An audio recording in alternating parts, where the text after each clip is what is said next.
Responsibility without authority. One of the two most frustrating things in a job. It's not even about being an employee, because even at the highest levels, this sometimes happens. But most of us aren't CEOs who are beholden to shareholders.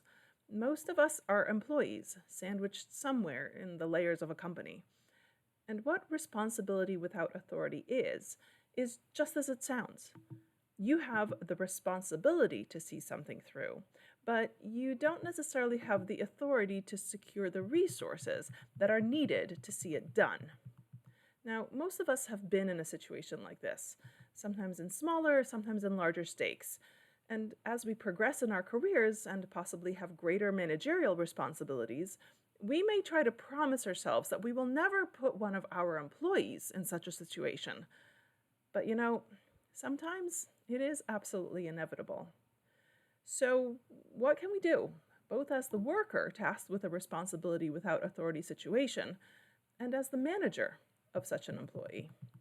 Well, let's break it down. There are actually three distinct roles in these scenarios. There's the person with the authority without authority task. There's the person's manager, who also might not have the authority to assign the right resources. And then there's the manager at or near the top of this scenario, who has authority over some or all of the resources. So, as the employee, what can you do? Well, the first thing is to try to manage from the side. Now, this is where you inspire and mentor people, or, well, where you manage a project where the people working on the project aren't your direct reports, and getting them to prioritize your project. But if that doesn't work, you might have to move up a chain. There are two chains.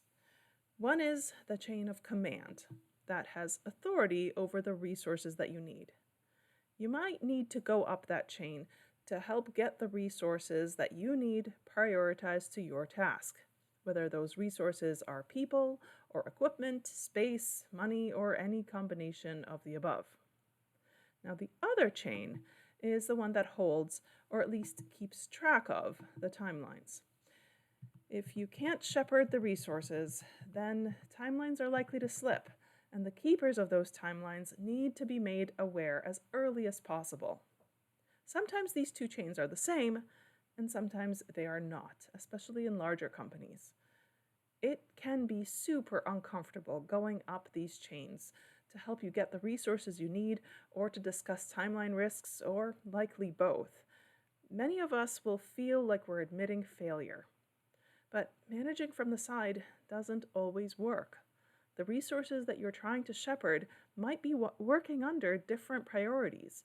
So sometimes you have to go up that chain to get priorities straightened out, even if what you hear back is that maybe your task just isn't the priority and it's going to have to wait. At least you will have brought visibility to the right people.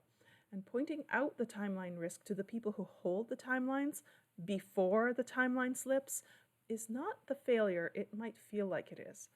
Doing this early will help the overall program leads manage the timelines better.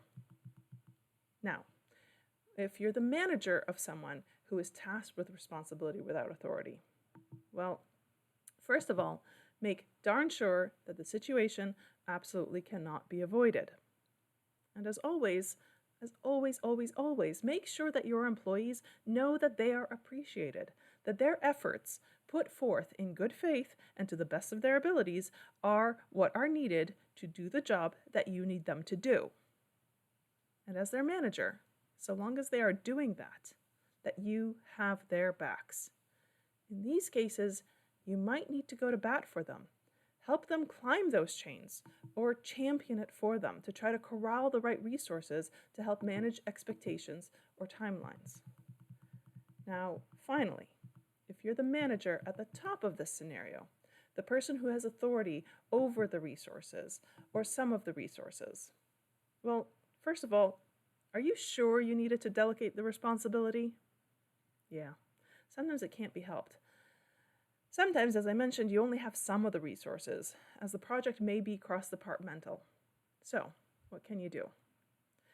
Well, in these cases, internalize that in the situation, it really is your responsibility to delegate the resources that you can, or you must be very clear about the resources not being available and when they will be available, so that the person who has the responsibility without authority can better plan.